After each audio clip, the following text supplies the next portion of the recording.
Okay, so ready to like totally declutter your life and, find some inner peace and all that. Inner peace. Yeah. Today we're diving into like living simply. I like it. But it's not just about, finally cleaning out your closet, Right. which don't get me wrong, that's definitely part of it, but it's like way deeper than that. Absolutely. Yes. Simple living can sometimes feel like, oh, I need to get rid of everything and live in a white box. Right, like a monk or something. Exactly. And that's not what it's about at all. It's more about being intentional, I think, It's right? intentional. About the choices you make, your physical space, how you spend your time, your energy, those sorts of things. It's a whole life approach. Okay, I like that. Intentionality. So Mhm. it's about more than just like the stuff. It's more about how all that stuff makes us feel. Yes, 100%. It reminds me of Marie Kondo and that whole decluttering craze. Oh yeah, does it spark joy? Right. But think about applying that to your whole life, not just your closet. Whoa. Does that commitment you made 6 months ago, that volunteer thing you signed up for, does it still spark joy? Or is it draining you?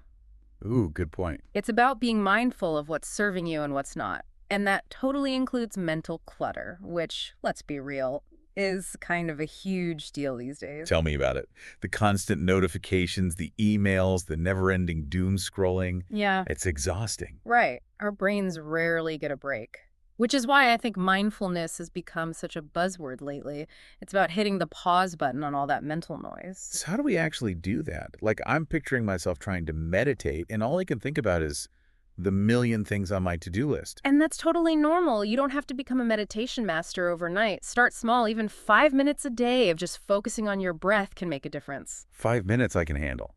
Hmm. But does that really, like, change anything? You'd be surprised. There's actually fascinating research on this neuroplasticity. Basically, practicing mindfulness, even for short periods, can actually change your brain structure. Wait, seriously, change your brain structure. Yeah. It increases gray matter density in areas associated with attention, emotional regulation, like being able to handle stress better. It's like strength training, but for your mind. Whoa, okay, that's pretty cool. Right.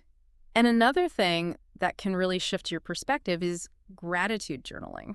Okay, see, now that one seems almost too simple.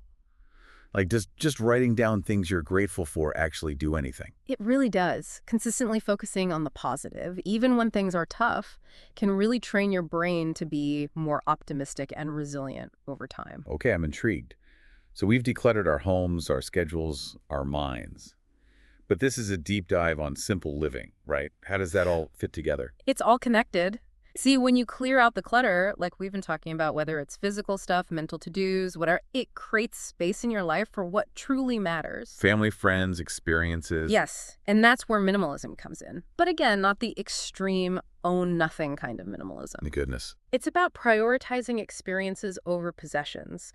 That trip you've always wanted to take, learning a new skill, spending quality time with loved ones, those things create lasting memories and enrich our lives in a way that buying another pair of shoes never will. It's about investing in, like, what actually matters. Yeah. So how does this shift in mindset, this focus on experiences, how does it impact our relationship with, like, all the stuff? It really makes you stop and think before you buy something.